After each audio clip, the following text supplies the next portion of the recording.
是公视第一台，刷落来请收看咱的新闻。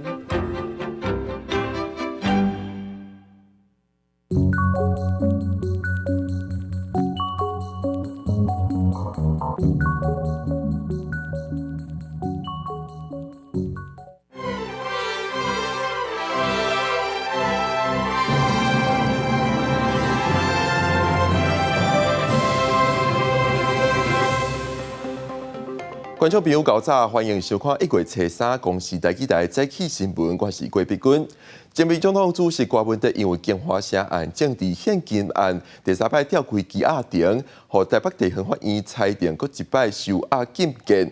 民总统代理主席黄国昌批评检察官为着要甲郭文德羁押，出的后部连法官拢看袂落。民总统是发声明表示，呼吁赖清德停止使用司法对付政治敌人。前民进党主席郭文德被告手铐，搁一摆收押禁见。台北地方法院初日暗时审理金华城案甲政治献金案件第3摆开羁押庭，法院认为郭文德甲另外3个被告涉犯同罪犯罪嫌疑重大，而且有多方别证高传疑虑，无羁押无法度进行对诉审判。你不能够漫无目的的，或者是只锁定柯文哲一个人，你一定要追杀他到底，你非压他不成。你之前已经押人起供整整4个月了，你该有的证据都在你的手上，所有你约谈的人都做了拒绝哦，都签字拒绝哦。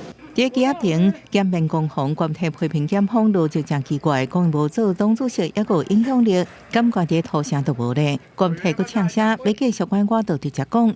民进党立委质疑。检方涉嫌运送证据、推卸责一直提去，包含法官在内，拢已经对这点感觉有没有无耐心了。野生界的这个检方，你如果有话要说，你要提的证据，请你在我判定之前就提出来哈，不要我判定了以后，你没有提出新事证，拿要来抗告。检方放话，他们会一直抗告到底，这个是形同霸凌法庭嘛。民进党代理主席黄国昌也将上去批评北检毫无理性连续控告，已经对审理法官造成无法度承受的负担。全中华民国、全台湾到底有谁觉得柯文哲会逃亡？你脑袋有洞吗？检察官在申请羁押柯文哲的过程当中，他们那一种恶质的伎俩，我老实讲，连法官都被惹毛了。黄国昌也指出，选区会由辩护团队依法提出控告，民众党甲阿伯未放弃。民众党是发声明强调心痛，也严正呼吁总统赖清德停止用司法攻击对付政敌。民众党的陪伴郭文德捍卫清白，支持辩护律师控告。记者综合报道。新北市长高虹安伫咧立委任内防指控诈领助理费，台北地院一审按照贪污等罪嫌判刑7年4个月，褫夺公权4年，目前已经互人停职。不过专案上诉了后，新审的台湾高等法院合议庭认为专案的关键法律条文，立法院组织法相关的规定违反明确性原则，有违反宪法的疑虑，裁定停止专案审理，向宪法法庭声称释宪。究竟是采狭义的观点，认为就是助理的薪资，还是采广义的看法，定额的范围内，立法委员可以自由运用？关于这一点，本院函询立法院的结果，也无法确定。高度肯定合议庭从宪法的高度以及人权保障的角度申请宣告违宪。同时，我也要再次重申，我没有贪污不法，希望能够尽快还我清白。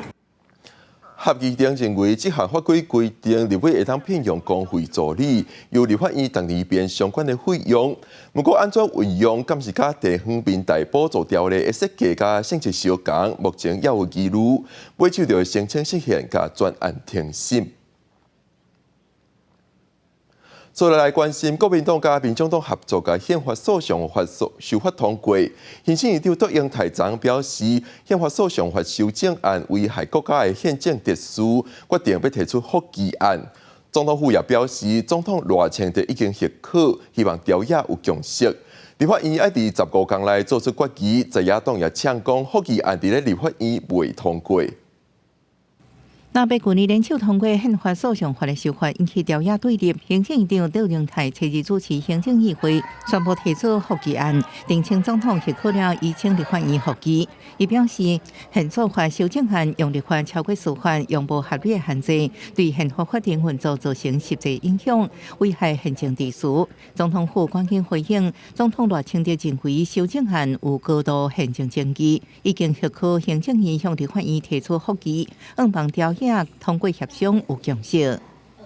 本院作为国家最高行政机关，有责任捍卫宪政秩序，并守护人民的基本权利。宪诉法的修正案有多一寡无法度实行的理由，行政列出3大问题，包含修法妨碍宪法法定运作、破坏宪政秩序、影响权力救济。它妨碍宪法法庭的运作，门槛过高，缺乏弹性。恐怕会瘫痪掉宪法法庭。以现在宪法法庭只有8人，其实事实上至少在目前就是瘫痪的状况。林明显表示，宪法法庭到2023年底收5681件释宪的申请案，其中99.18%拢是人民身份申请，即摆修法欠缺过渡条款，恐惊互宪政法庭未叮当，影响上侪就是民众救济权益。另外，复议案送到立法院了后，会伫15日之内做出决议，在野立委拢批评政府拖延法案释平。民众党张启凯并表示，复议案伫立法院未通过。民进党是当家还天天闹事，最后付出的代价却是高昂的社会成本，还有国家的团结。复议案现在到立法院也过不了，为什么要提呢？你的当务之急不是提复议案，你是赶快提出符合人民会帮你鼓掌的大法官。复议案是再一次审视恶法的机会，在这个努力的过程，不管行政团队，不管民进党立院党团，我们都会努力到最后1分钟。行政院顶一摆提出复议，是针对去年修法通过国会职权修法，互那被联手复决，最后由宪法法庭做出部分违宪的判决。这摆宪诉法的复议案，那互那被封杀，下一步是不是加向申请释宪？行政院表示爱国研究。记者综合报道。总统赖清德伫咧7日表示，台湾希望甲中国伫咧对等尊严之下来交流。中国若是有诚意，建议由台湾的代理会、中国的海理会先来协商。因那陆委会是表示，建议这2个会会当针对两岸的旅游品质、旅游安全甲稳定性进行协商沟通。台湾希望跟中国在对等尊严之下进行健康有序的交流。如果中国真的有诚意的话，我建议可以先由台湾的文旅会和中国的海旅会2会先进行谈判。进行上下论坛时阵，上海市副市长华关讲就要推动上海陆客团来台旅游，互两华关讲好亲像出现希望。罗总统7日也讲到，建议应先由台旅会甲海旅会协商。台湾海峡两华关讲旅游协会简单叫做台旅会，是交通部自2006年关注成立的财团法人，是代表政府甲中国双边旅游交流合作协议的重要平台。在目前两岸观光旅游相关规划基础上，相关机关准备工作均已就绪，将是陆方文旅部正式宣布开放的具体情况，或经由观光小两会协商，及时相应实施。观光署表示，目前开放两岸双向对等的观光旅游是政府原本的政策，咱欢迎中国旅客来台旅游立场无变，希望中方应展现相对的诚意甲努力，展开观光小两会协商。建议就希望两岸观光小两会可以就有关于两岸这个旅游品质、旅游安全以及合作的稳定性，能够来进行协商沟通，为未来的这个开展这个疫后的这个观光旅游奠下一个比较好的基础。副处长也强调，咱常关心的是旅游安全、旅游品质、旅游稳定性，希望对华来台观光政策应清楚。另外，陆委会副主委杨文杰初次宣布，中国驻台媒体海峡岛部明显有对台统战工作性质，或介入总统大选。未来会暂停海峡岛部，甲因所属的福建一部报社集团来台驻点。记者综合报道。来关心天气，今仔日台北季风就略变强，这方面的水气较高。咱来看分图。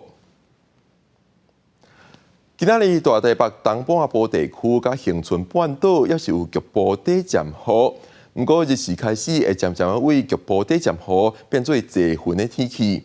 其他地区甲平湖、金门、马祖是侪云到好天，北部宜兰、马祖12到15度。中南部花莲、台东、金门、平湖14到17度之间，高温的部分北部、宜兰、金门、马祖16到19度较凉凉，也那其他地区甲平湖是20度到22度。这两天因为东北季风天气有较凉，玉山昨暗时8点40分已经落雪，到今仔日透早6点，玉山气象站的雪已经有0.5公分高。拜六礼拜东北季风减弱，温度会小可回升，不过后礼拜一会搁再反冷，北部低温可能是10度左右。气象署表示，拜四、拜五拢较湿较冷，北部、宜兰、马祖上冷落到12度。也若拜六礼拜东北季风减弱，会小可回温，但是要注意日时暗时温差较大。不过民众就要注意，过来后礼拜一开始冷气团落南，台湾各地头会搁再反寒，估计会达到大陆冷气团的级数。那部分在山区、近山区，或者是比较山谷的地方，或是地势稍微高一点的地方，甚至都有可能会出现10到12度左右的低温，这是有可能的。那么预估大概北部有可能是有机会有10度左右的低温的。气象署讲，后礼拜一到拜五拢会受大陆冷气团急速的冷空气影响，冷的时间会比这礼拜搁较长。加在这段时间水气较少、较大冷。不过气象署也是提醒民众爱穿雨衣，莫寒着。记者讲林玉凯台北报道。咱来看今仔日的报纸。统计显示，联合部健保署要伫今年全台实施病院公个别总价制，各病院会有年度健保点数申报上限，但是超过会拍折也是无要给付。大间病院是头一波受影响的，可能会起挂号的费用也是减少门诊来应用。接落来是自由时报，台北市议员张书讲，等人提案建议棋牌社、麻雀馆，也阁有直接扑克等馆所比较电子游戏场来管理，爱距离校园500公尺以上，以免学生因为好闲去接触。落尾是中国时报，内政部长召开审计大会，认为统促党加境外势力、强暴团体佮恶毒结合，以政党的名，实际上是咧组织犯罪。国际向宪法法庭有申请违宪解散统促党，这也是台湾头一个因为危害国家安全，互人申请解散的政党。前民进党主席郭文德等4名被告放起诉了后，2摆交保。警方涉案北检控告成功，昨台北地方法院第3摆召开羁押庭，经过超过3点钟的审理，裁定郭文德，还有维京集团党的主席沈庆京、台北市议员应晓薇、众望基金会董事长李文忠等4个人全部羁押禁见。闹出笑容，国民党台北市议员应晓薇上早到台北地院报道，了是众望基金会董事长李文忠对提问拢无回应，在律师的陪伴之下进入办院。维京集团主席沈庆京原本要手术临时接到开庭消息，紧急取消。经发生案件北检各提控告成功，台北地院昨暗时6点钟开羁押庭，现被告要拼自由，甚至串证将做公放焦点。沈庆京否认乌西表示家己资产比负债较大，被逃亡。台北80岁无被动山再起，佮强调无管是甲官员讲钱，啊若无何良斌时代就配合咯。检方甲李文忠交代消费不可损益表有被情的嫌疑。李文忠强调，孙杰表肯定公开办公室，记者无要入办公室，则请李文官改假喙。后任检方所指，伊是我要摕分身，强调这是市府顾问，分身毋是我，大家拢知影分身是蔡碧如。另外，应巧比是组长，即卖小户只剩30多万，愿意无伫手机安装通讯软体，定期侦报法院，不愿意配合每一到警察局报道，未离开台北，当伊用任何形式方式配合法院指示，就是希望维持高保裁定。不过，这讲法拢无互法官采信，3人拢做裁定羁押，禁止通信。不过，议员会提控告。另外，伫新闻庭最后定数，审审法官问北检押到什么时阵能接受？检方回应，至少伫法庭审理的证人交互新闻定数完成。记者综合报道。政府机关的霸凌案是别未理，行政院有3个处长涉嫌霸凌，2案已经立案调查，1个月内有结果。第3案是秘书处的处长齐一良防指控霸凌，目前无具体的证据。另外，防指控甲当事人偷来暗器的部分，齐一良也讲毋是事实。行政院霸凌的代志也未煞。包括消费者保护处处长、公共关系处处长、秘书处处长，有3人敢若是经历这场霸凌。行政院秘书长方明兴昨日到立法院进行专题报告，伊讲消保处、公关处2个案件已经立案调查。因为我们规定本来就是1个月之内一定要有初步的结果出来，当然，有特别的理由的话，可以再延1个月。不过基本上我们都希望1个月以内可以有结果出来。因那行政院秘书处处长齐一良被表讲，敢若是看见到霸凌身心障碍工友，和这个工友跪个哭，也阁被指控甲学校发生不伦恋。对此方面讲，霸凌案的部分已经启动行政调查，访谈10几个人，并无发现具体事情。秘书处也有59个人联署说明定情案是不实的指控。齐良也出面否认有不伦恋，希望社会喊伊清白。我只请教有没有他下跪痛哭求情才如愿调职这件事情？我们处长说他要下跪，我们处长说我们一起跪。我是觉得这个报载对我的家人还有同仁都造成了莫大的伤害。针对安怎强化公务人员的这场霸凌法律，方明兴讲，正同盘检视公务人员保障法、公务人员安全甲卫生防护法，也个考试今年相关的修法，强化监督完备防护措施。另外，行政院去年12月建立这场霸凌案件通报平台，效果甲保密的作为，立委也正关心。要求就是通报平台转译的一定是要是保密系统，保密系统就是接触的人他就有保密义务。我今仔去停钱，明仔后日我拢无来任何人讲，我家己去停钱尔，点讲明仔后日。主管就找我。立委认为，行政院修正霸凌的个案了，应该针对全国的公务体系，说明安怎界定霸凌，并且公布霸凌的形态。对此方面警讲会分阶段做说明。公视新闻采访报道。进前台大病院有一个教授防指控性骚扰，调查立委拢真关心。有立委认为台大病院的处理方式受过拖沙，这个教授竟然阁会当转病院，而且台大校方到大拢无处罚。将台大病院部员证明医师教授涉嫌性骚扰真济住院医师，引起社会关心。对这代志，调查立委质疑台大病院处理过程上慢顿，都连台大校方到即马拢无做出最后的处罚决议。国民党立委陈建辉坦白讲，外界笑台大病院是性骚扰病院。本案112年10月提出检举，113年2月就开始启动。台大医院到底有没有延迟调查？我现在在网络上看到，您知道台大医院有一个绰号叫宝山医院吧？您知道吗？最近又多了一个绰号叫性骚医院。这件事情，台大医院都依法行政。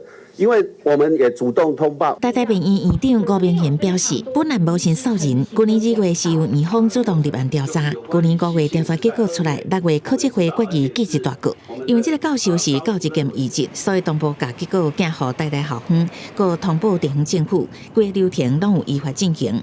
针对医师互人控告性骚扰还是性侵事件真多，医界团体建议应该比较儿童虐待等不良教保员加违规医师名单打上网，通确保民众就医的权益。呼吁应该要比照英美等国的做法，让民众可以进店查询到医师是不是有不良记录。有关于要建立狼医会有这样的一个建议，我们认为，有建立一个平台来公布这样的资讯，其实是看起来是值得研议的，所以要研议。邱泰元讲，只要是性别三法规范的范围，卫福部拢会研究设置专门平台，互民众通查询。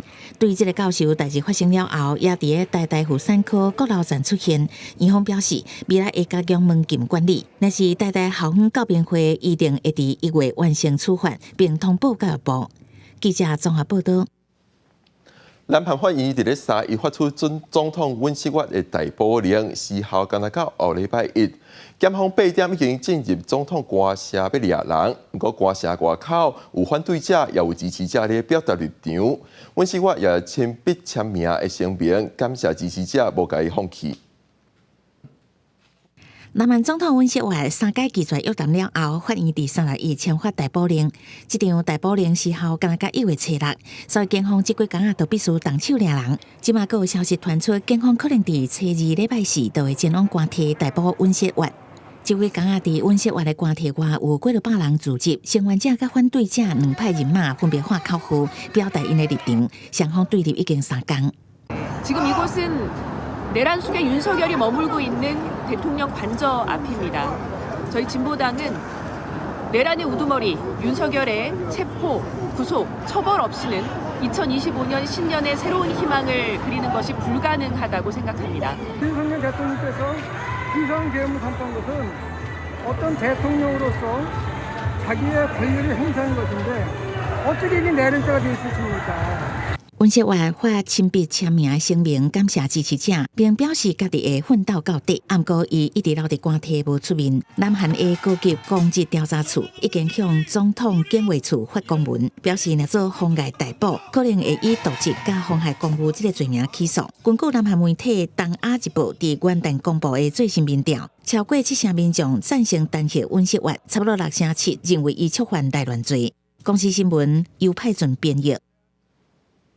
美国的纽奥良有人赛车去弄人田，佮开枪，造成15个人死亡，35个人受伤。嫌犯是天空军人，车顶有发现伊斯兰国的旗仔，警方也怀疑也佮有其他共党的。另外，伫咧拉斯维加斯的川普饭店外口有一台特斯拉爆炸着火，敢是恐怖攻击，也佮需要确认。 元旦透早3点15分，杨二良市中心路一个坡旁街有15人高速赛车冲撞真群，然后路车开枪，甲警方发生枪战，最后被弹死。现场拢是火者，10位罹难者拄伫涂骹正行人。当局调查了后公布，凶手是42岁为德州来的退伍军人贾巴。伫迄所内的福特皮卡顶悬发现恐怖组织伊斯兰国旗仔，甲其他疑似土制爆裂物。目前调向恐怖攻击方向来进行调查。拜登甲川普两位现任甲后任总统表示哀悼甲谴责。The FBI also reported to me that mere hours before the attack, he posted videos on social media indicating that he was inspired by ISIS, expressing a desire to kill. We do not believe that Jabbar was solely responsible. We are aggressively running down every lead, including those of his known associates. 执法部门全面搜查市区，也搜查凶手伫德州休斯顿的客家，调查可能的共犯。杨二良当日原本举行的大学美式卡球季后赛沙腾杯八强赛，圣母大学甲乔治亚大学对决也决定延赛一日。 刚日早起8点40分，轿车拉斯维加斯的川普饭店外口有一台特斯拉的赛博皮卡车停伫遮，然后爆炸导火，造成车内驾驶死亡，7路人受伤。车内发现有小可臭火大的驾驶罐甲烟火，因为爆炸力向电管导引限制破坏性。 边个旅馆连大厅的玻璃拢无破，警方表示这是一个单独的攻击事件，车顶无任何伊斯兰国旗啊，或者是相关的线索。联邦调查局也无法度确定这是不是恐怖攻击。虽然这间杨二良事件同款，拢用电动皮卡，虽然透过共济共享平台透露照的，目前无法度确认两个之间是不是有关系。 特斯拉执行长马斯克推文指出，轿车这场爆炸是因为这台组的车内底有正大型的烟火，或者是炸弹引起的，甲车本身无关系。特斯拉高级团队也咧全力协助调查。公司新闻是会中朋友。美国股市2024年宏观三大指数虽然全部拢收乌，不过过去一年表现真好。标普500指数连2年拢起超过20%，纳斯达克指数起要3成。专家认为今年美国股市会再继续起。另外，因为地缘政治的情势也是真紧张，黄金也会起价。美国三大指数宏观日全部收乌，道琼加标普500出现小落，纳斯达克指数加费半是上涨0.09%左右。分析认为，过去这一年美国高出真水性一段，宏观出现利压无意外。But it's not a completely unexpected sell-off. Anytime you have a market go up double digits multiple years in a row, there is going to be a point where that does not sustain itself, and there is some adjustment at the end of a year, and that's what we're seeing right now. 2024年纳斯达克指数表现上涨，起幅度有18.6%，标普500要起13%，创近30年来连续2年成长超过10%的纪录。道琼表现是较温和，一年起将近13%。分析认为，美国去年主要是伫 AI 热潮甲联准会展开降利息的鼓励之下，创下历史新高。展望明年虽然有降利息等候的不确定因素，也有川普关税政策干扰，不过伫经济稳健支持企业福利，甲川普可能减税，也有放明关税支持之下，美国2025年依然有起的空间。Going into 2025, I think it's going to be a favorable year for equities. I don't know if we'll continue to see double-digit returns. That's highly unusual. But we do have a favorable economic environment for stocks right now, and that should continue into 2025 under the second Trump administration. 黄金计小伫去年10月31日创历史新高，到每盎司2790.15的计小，总共2024年起17%， 44年来起上最一年。专家认为，地缘政治一直紧张，通膨压力甲西方国家主权债务欠款这因素，会推悬买黄金避险的需求。2025年金卖计小会继续加悬。公司新闻张惠敏报道。今仔日国际还有啥物大代志？咱做伙来看世界。美国后任总统 Trump 就任了后，敢会真正大规模赶走中美洲的非法移民，受全球的关注。洪都拉斯的总统卡斯楚册伊公开警告，若是美国大规模赶走非法移民，会甲美国伫因国内的军事基地关起来。但是反对派的领袖是批评卡斯楚是要把美军的基地交予中国使用，威胁区域稳定。以色列今仔日空袭加沙走廊各地，造成至少54个巴勒斯坦人死亡，其中11个人死伫马瓦希区收容无厝家庭的营地。以色列军方表示，空袭是为了要暗杀哈马斯安全部队伫咧南加沙的领导人沙曼。沙烏地阿拉伯內政部今仔日宣布，6個伊朗人因為販運毒品，互人執行死刑。伊朗外交部表示，已經召見沙國的大使，對這項無法度接受的做法表達強烈抗議，而且違反國際法規範加尊重。過年要到高速公路局昨公布疏導措施，提醒過年時要出門，愛先看高速公路的資訊。另外，國土警察也提醒，去年國道發生70件的死亡車禍，其中有19個人過往是因為無下安全帶。也拿國道死亡車禍的第一名是上過忝煞來洗神。從啟動後，咱的轎車伫變去了後是規個密密麻麻，後壁想行車袂負閃，佫弄起哩，車頂的乘客疑似無下安全帶，弄一個飛出車外。這個車禍是發生伫去年10月，國道3號雲林古坑南下的路段，造成2死不幸的意外。去年伫國道是攏總發生70件死亡車禍，其中有19個死者是無下安全帶。國道警察局對去年10月開始嘛，伫國一的湖口路段裝 AI 執法設備，自動辨識過路人敢下安全帶。統計113年，全國國道取締未系安全帶總共161814件，在導入 AI 執法輔助系統上線後，目前約可增加1個分隊舉發該違規單總件數的11%。高公局嘛提醒过路人，高速公路行车的速度真紧，若是无效安全带，若启动着的时阵，车内的人员将有可能对头前冲动，也是互喷出车外，甚至佫互其他的车辆着造成严重伤亡。另外，根据高公局的统计，较早各大国道的死亡车祸内面，肇事原因第一名是分心伤忝，无注意车前状况，过来是超速等等违规，第三名是不当变换车道，其中因分心和伤忝造成事故，对过去以来一直拢真严重。较早都有一个游览车的驾驶，因为无够面疲劳驾驶，佮超速超车弄护栏，佮冲转去内侧车道，造成4死22伤，互云林地方法院判3年6个月。交通安全协会认为讲，疲劳分心的状态，大家人无共，建议参考国外甲无共车道定无共速限，互速度会当稳定，佮帮助保持安全距离。都是因为车间距的不保持，所以一旦发生这种所谓的突发状态的时候，就没有办法反应了。要标示每个车道的最低速限跟最高速限，让速度来分道。高公局提醒讲，今年旧历过年连假，各道岸上会出现一大堆返乡含旅游的车流，过路人一定要下安全带。赛车的时阵保持专注力，随时注意路况，和保持适当的行车安全距离，才当伫紧急状况的时阵随反应，降低事故发生的风险。记者综合报道。高雄寿山是台湾狗的生产地，寿山动物园4棵位常常有狗出现。所有一只台湾狗走入去动物园乌猩猩的分区内底，互乌猩猩拍死。动物园表示，乌猩猩是有领域性的这款情形是头一摆发生，已经重新开放乌猩猩分区。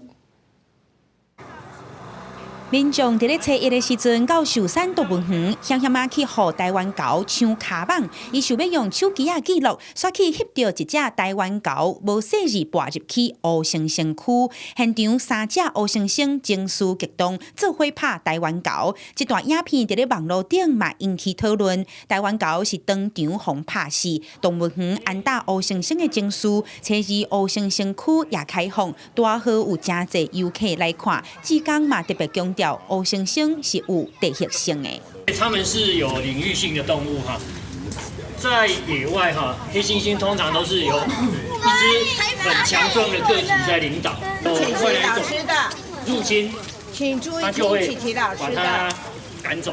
是头一摆发生这种代志啊，因为较早伊旧的迄个兽舍吼，伊是伫一个大笼啊安尼啊，所以无啥讲有迄个台湾狗会凊彩会入去。阮即摆设计即个吼是属于较开放的范围吼啊，所以基本上狗要伫即个展示场即个附近吼啊，伫遐咧活动是足自由的。动物园表示，乌猩猩的智商真悬，准若有外来动物入去因的领域，乌猩猩就会发动围捕。之前嘛有台湾狗入去梅花鹿区，草食的动物拄到台湾狗来扰乱，通常袂出现抢物件或者是攻击的行为，这拢是无共生物的天性。基本上就是要尊重。他来看的时候，他为什么要围栏？围栏的意思就是一个大家相互的安全距离嘛。目前动物园观察3只乌猩猩的情绪拢已经稳定，活动正常。动物园也伫咧入口的所在宣导因应台湾狗的方式，避免民众拄到台湾狗就踩惊造成意外。记者柯昭阳高雄报道。劳动部公布去年11月的劳动基金绩效显示，前11个月的收益有一条328亿，出现历史新高。其中新制劳退基金的收益超过6940亿，若是分配予1272万个有效的口座，平均每个劳工会当食红55000块。加新的一年，劳动部就为劳工带来好消息。七日公布去年11月上新劳动基金的成果，显示当月收益是936亿，前11个月达到1条328亿，创历史新高。新制劳退基金达到4条5800多亿，收益超过6900亿，旧制劳退基金收益1700亿。不多预算啊，现在劳工那么辛苦，对吧？政府基金赚了不少钱啊。那就应该分给这些劳工。如果我能够决策的话，50万都不嫌多。如果5万很好啊，现在小孩子上班1个月也不到5万块。因为新制劳退基金收益差不多6940亿，那分配予差不多1272万的有效小户，平均每一个劳工应分5万5。在2024年，投资部会分布在国内外的股票跟债券。股市跟债市2024年受到美国联储会降息的影响，表现都还不错，造成劳动基金它的获利表现不错的原因。学者分析，劳动基金用来买国内外股票甲债券，除了因为去年美国联总会降利息鼓励以外，资金无配置伫市场较无稳定外国价中国资产 ，AI 产业带动台股走强，也有美国总统川普当选，经济政策无确定性大大降低，拢是互基金获利增加的因素之一。记者综合报道。防止票贩仔文化部表示，已经伫咧去年12月中主动甲6都开会讨论，鼓励演唱会的主办单位主动规划徛名制的买票制度。台北市政府表示，已经研议甲台北小巨蛋试办徛名制，场地的租金有优待。台语天后江蕙的演唱会，初日下晡开放登记，看到系统的网页是一直在洗裤啊，表示讲一大堆歌迷拢在抢票，为着袂互人买黄牛票，主办单位佫提这招出来。1月2日全面启动，购票采抽签实名制。你无看唔到，唔拿实名制登入，搁爱抽签，才当有缘去抢到天后演唱会的门票。文化部初日对外讲，为着要阻挡黄牛，鼓励热门演唱会主办单位主动规划实名制入场。当然实名制比较好啊，一堆黄牛啊，然后一堆位置就空着啦，我们就做不到了。进场都要看那个身份证，这样我觉得这样比较好，不然我们那种被黄牛抢不到票都秒杀耶。文化部讲，文化创意产业发展法对112年6月修正施行决单，已经接到8000件检举案，加上台北大巨蛋启用，黄牛票检举是大大增加。为着对症落药，文化部正正是主动和6都来开会，建议未来热门演唱会若采取实名制，都优先提供当期和场租的优惠。未来在台北小巨蛋举办演唱会，如果采取实名制的话，可能可以获得场地的优惠，或者在档期审议的时候可以优先被参考，希望能够有效遏止演唱会黄牛。那是台北市文化局讲要建议试办场租的优惠，高雄市政府嘛承诺讲会加强协调。文化部讲，亲像刘德华、吴道殿公家演唱会，因为采取实名制，检举的案量拢偏低，敢若无90件，显示讲实名制会当有效来防堵黄牛。文化部发现检举黄牛的前3名，包括台北大巨蛋、台北小巨蛋和高雄世运主场馆，拢是万人的大型场馆。我们也很乐见官方一步一步的接纳，并且承诺往后会带头推行，往后对消费者、购票者的保障可以越来越完善。那相对的，给黄牛的生存空间就会越来越小。希望中央和地方联手透过采取实名制，让黄牛减少刷票的机会，维持艺文表演票券的市场秩序。记者综合报道。纽西兰的牛奶为今年开始入来台湾免扣关税，咱台湾的年业协会估计，若是业者走去买较俗的进口牛奶，短期内台湾的牧场可能会收真济起来。有牛奶业者烦恼，超市的业者会改用进口的牛奶。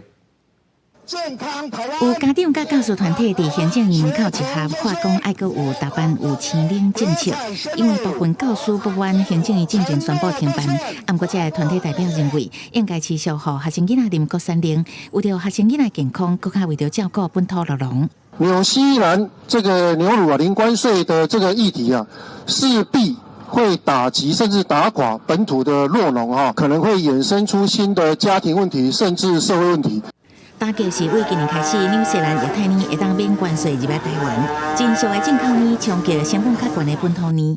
奶业协会指出，伫签署协定10年前就知影有这项，不过10年来政府虽然有准备，却做无到位，佮加大班有青奶的政策不明，即马都要进口入来台湾啊，实在无法度乐观。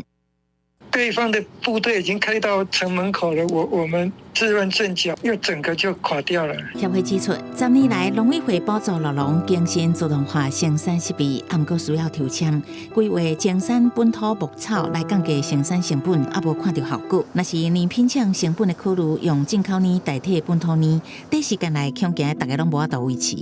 短期间内就是一定会看到很多的乳牛场会关厂，按照目前的步调跟目前政府的配套措施，来不及稳住或来不及救。酪农虽然知影本土奶养殖的真青，嘛知影挑战真大，希望推出本土青奶标章来做产品的分别。不过即马也卡掉的，敢讲甘拿克个人对国会的忠诚性。最怕的是在可能是手摇饮料市场的部分，他可能选择比较便宜的一些有机染的乳品的话，就会排挤到我们国内鲜奶的销售量。去年底，农业部已经表示，一直伫协助酪农提高生产效率。最近10年来，青奶产量成长3成，也已经拟定产业转型升级计划，所来会协助小农青奶产品导入甲通路合作，加强甲连锁饮料业者合作，增加国产青奶的使用量，加强食农教育等，甲酪农做伙迎接挑战。记者综合报道。为着要减轻家长育婴的压力，基隆市政府打算伫咧今年完成特区拢有公托的目标。昨7度的公共育婴中心正式开幕，嘛是基隆头一间引进智慧托育系统的育婴中心。透过家长的手机就通随时知影囡仔的健康状况。未来婴仔只要困伫这顶智慧面床，电脑就随回报婴仔的心跳、喘气和困眠记录。这是7度托婴中心，是基隆市第一间引进智慧托育系统的公立托育中心。小朋友因为睡觉戴口罩或者是口水巾闷住的这个状况，虽然法规有规定，可是有时候疏忽上，我们是没有办法，就是可以很完整的去确保每个小朋友状况。那我们透过科技，可以让我们更仔细的知道说，小朋友可能今天有点状况啊。除了智慧面床，还有智慧联络簿啊、智慧磅啊、智慧导针，这内底的数据资料拢有连通家长的手机啊，让家长随时拢会当知影囡仔的状况。为着要避免红婴仔受到无好的对待，也是苦度，市府表示托育中心拢有照规定设监视器。基隆市政府表示，目前基隆拢总有5间的公立托育中心，如果未来佫会增加3间，打算伫今年完成特区拢有公托的目标，减轻家长饲囡仔压力。现在5间，然后我正在盖3间，那应该说有1间正在盖，有2间正在规划，那正在盖的那间也会放这个系统。另外，伫去年12月开始，嘛有增加7区定点临时托育的服务，让家长通就近得到专业的服务。也若智慧托育系统敢会扩大应用，市府讲刷落来会参考7度托婴中心的成果，再来决议讲其他的托婴中心敢有要实施。记者陈阿轩、曾俊佑基隆报道。桃园今年元旦有64个婴仔出世，其中有1对上生仔。为着要鼓励结婚生囝，桃园放领生育补助，囡仔伫咧出世之前，爸母的户口伫咧桃园满1年，就会使来申請。婴仔宿内底，婴仔困甲正旁边。2025年，桃园有64位元旦婴仔出世，其中1对上生仔，总共28个查甫婴仔甲36个查某婴仔。市府也有丰富的元旦贺礼，生元旦婴仔的爸爸妈妈也拢真欢喜，感觉特别有意义。第一胎很开心，很开心。还打算再生一个吗？爸爸想要，妈妈再想想。114年元旦。我们医院总共诞生了14位元旦宝宝，其中包含1位双胞胎。那去年的话是13位，大致上来讲是持平的状况。分析分析，桃园市新生人口特别多，主要是因为少年人移居桃园较多，加上新住民人口也在增加。桃园市富裕政策也真友善。为鼓励更较侪少年家庭愿意移居桃园，佮提悬婚育的意愿，桃园佮放定生育津贴申请的条件。今年1月1号出生的新生儿，只要法定代理人一方在新生儿出生前就涉及在桃园市，幼儿出生之后也连续涉及在桃园市1年以上的，也符合我们生育津贴的请领条件。妇幼局表示，过去民众反映，因为迁入桃园了后，实习时间无达到1年的规定。虽然婴仔伫桃园报户口，也无法度申请生育津贴。2025年元旦开始，生育津贴补助改用累计制。父母若伫婴仔出世之前设籍桃园，满1年就应开始申请育儿津贴，希望吸引更较侪家庭来桃园住。公司记者桃园报道。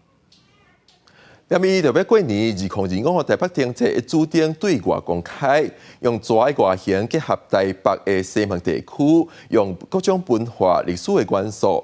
台北电车是1月24开始，部分灯区会先来点灯，也若正式起工的时间是伫咧2月初2。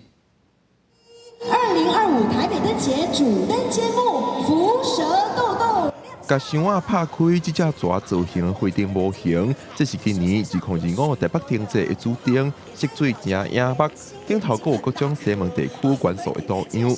今年台北停滞头摆要甲主点，为捷运西门站附近刷到台北市中山堂，点区嘛会较大，为捷运北门站、西门站到西本愿寺这条路线。可以看到这个具有历史悠久的红楼，然后还有我们象征台北的北门，然后以及呢年轻人特别喜欢的这个音乐的元素，用这样子有图腾涂鸦的艺术，然后去融合我们古今中外的元素，让我们的那个历史古迹呢也染上了一个年轻的色彩。但是这几年民众环保意识抬头，净零碳排嘛是政府重要的施政目标。往过灯会制作的花灯，也是送予民众的挂灯，大量增加塑胶粪扫甲电池回收的问题，引起环保的争议。台北市关团局回应讲，因有改变花灯的材质，或者的材料通过再利用，或较耐用，达成永续的目标。我们从去年开始，我们就很多的材料都是用租赁的方式，所以它可以重复使用。借由这样来避免这个一次性的使用材料，如何让它的材质的坚固度更好，它的可以利用的年限更长更强，而不是说我用完之后我就只能选择抛弃而不造成这个所谓的污染，而是在不抛弃的情况下，如何多年多次的使用。2025台北停滞1月测试部分灯区会成点灯迎接新正，也若正式起工的时间是2月初2。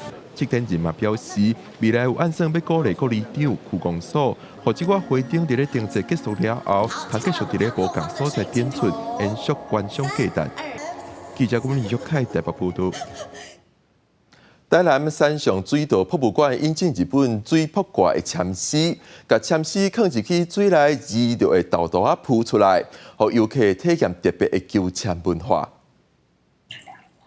本地康贝签诗，甲放入水内，伊就豆豆啊破出来。这款水卜卦签诗，最近现在真侪观光客来山上水道博物馆加体验。通常都是出来，然后就看到结果，所以像这种还可以透过这种一个转换的方法，让它显示出来，其实蛮有趣的。台南山上辉恒水道博物馆进前的创意商品，原路芳水白甲强强滚。这回恒来个引进日本水卜卦求签，要互游客体验特殊的求签文化。今来馆方就收到2对新人来报喜的消息，其中像这位姓杜的民众专工来送喜饼，嘛花头喜面分享伊要结婚啊。即将要结婚了，那就想说，把这份喜悦也带回去水道，然后再跟工作人员一起分享，也当做一个还愿的一个流程这样。其实水占卜是一个很特别的一个设置，因为我们这里是水道，台湾话讲水跟水啊，所以我们也透过希望来到水道能够节水结水缘。叫一面的方式，在人选某人关系去庙拜烦恼，像台南正统六里门信母庙，对1楼到5楼规面的壁道，拢是带来幸运的结婚相，高达足成超过6万外对。点一支香，就甲参拜。参拜完的时阵，将你的生时八字，甲你的这个住所，甲讲好势，你要求的这个事迹，甲讲安尼了，你较甲跋杯，然后一杯，你会当甲讨迄个姻缘带。庙方讲，毋是干那要找对象的人才通拜元老，其实元老讲负责人世间所有的缘分，包括求贵人缘、甲官缘等，伊希望就此解破大家对元老的误解。记者李松台南采访报道。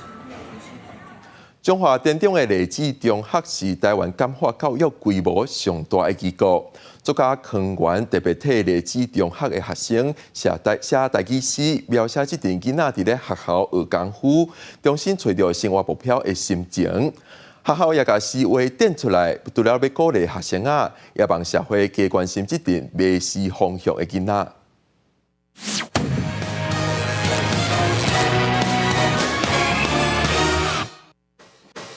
烟花梦，逐工拢伫别人的田园种花，杂区田也无共款的经济。虽然介意藏落少年的相思。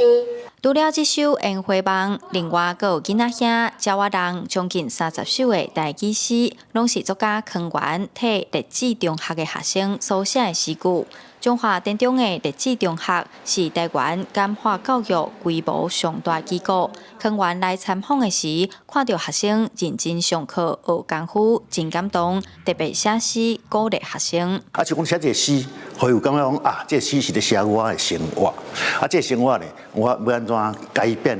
过去的唔对代志，希望讲会当好好将这个学的物件学晓。康源老师每次来我们励志中学，然后他都会每一次来，他都会创作一首诗。外人看到他会觉得这只是一幅诗，可是其实，在我们的心里是有人看见我们了，有人理解我们，有人是陪着我们，是支持着我们，然后去诉说我们的故事。这样，学生进入历史中学有咖啡课，学安怎冲咖啡；嘛有美容课，学化妆、画指甲。即阵拢正做一百的思维。校长林嘉如就讲：这世间无歹囡仔，敢有歹命囡仔，需要互因一个机会，行出新的人生路。那不是家庭艰苦，那会来沦落到这里，所以真正啦，无歹囡仔，敢有歹命囡仔，需要大家一起伸出援手，给他们多一点鼓励，一定会超乎我们想象。先前拍鼓有诗册，骹步踏叉啥人无？学校表示，这个台语诗全拢是囡仔的生命故事，有苦楚，有忏悔，嘛有新的开始。希望透过诗画展览，让大众更加关心这阵迷失方向的囡仔。记者杨淑晴综合报道。新竹县有一个教体能的教练，往过是伫咧新竹的科学园区上班，后来改道去训练学生的体能。因为家己的语言能力真好，除了会用英语、日语来上课以外，甚至是用全台语的方式来教细汉囡仔。1、2、3，再加一届吼。1、2、3。教囡仔安怎用轻松的方式爬悬，搁训练家己体力基卡。原底伫科学园区上班的张文婷，平常时除了会用英语、日语上体能课，嘛有咧用台湾本土语言，用全台语来帮囡仔上课。无共款的班级有无共款的学生，若迄班拢是美国学校的学生，我就拢用英语上；若另外一班的全部拢是迄种日侨，我就用日语上。有台语需求的，我就用台语。我本身高雄人，我伫高雄本来拢讲台语啊。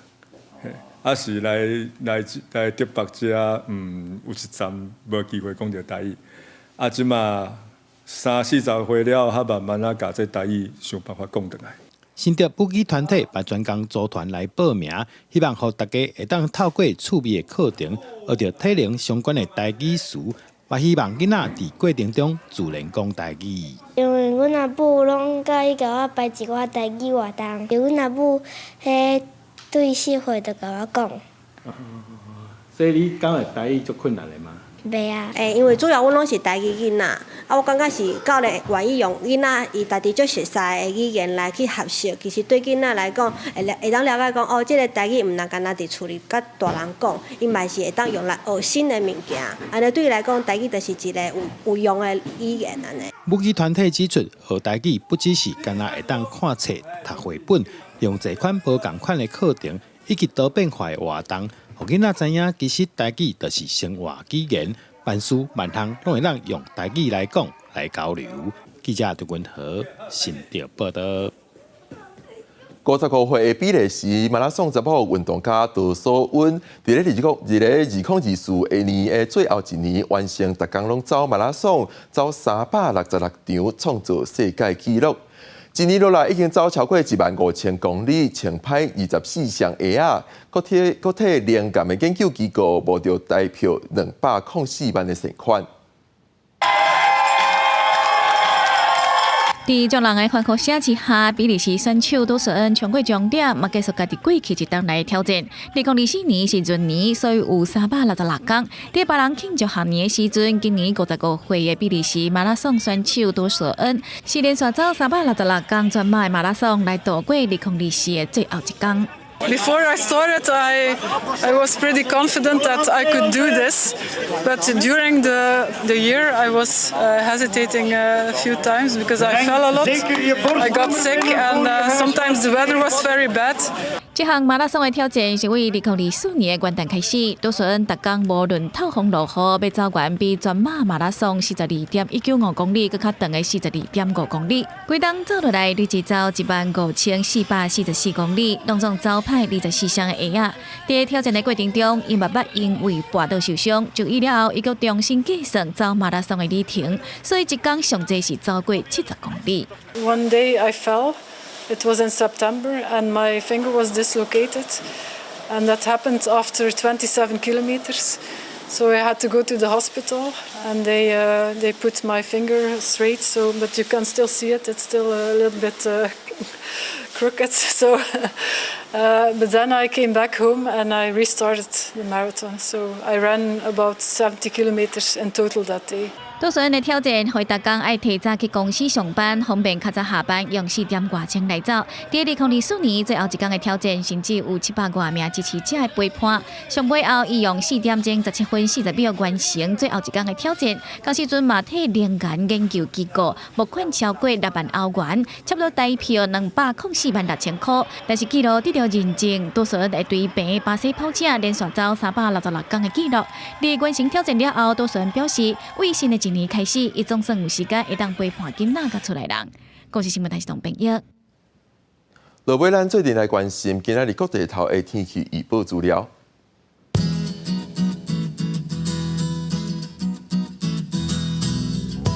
北部地区15度到20度，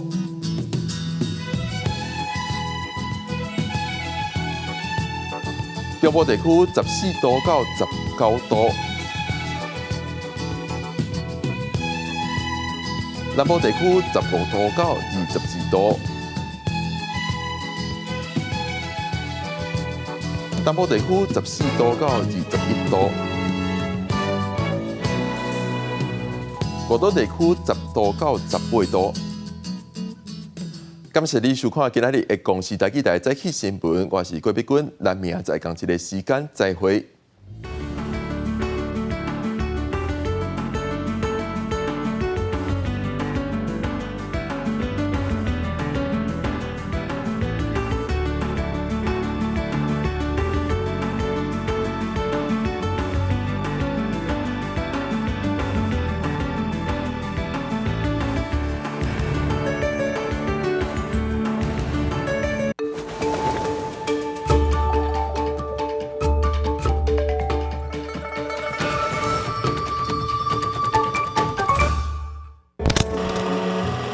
咱即摆研究顶师傅的时阵，我是感觉讲吼，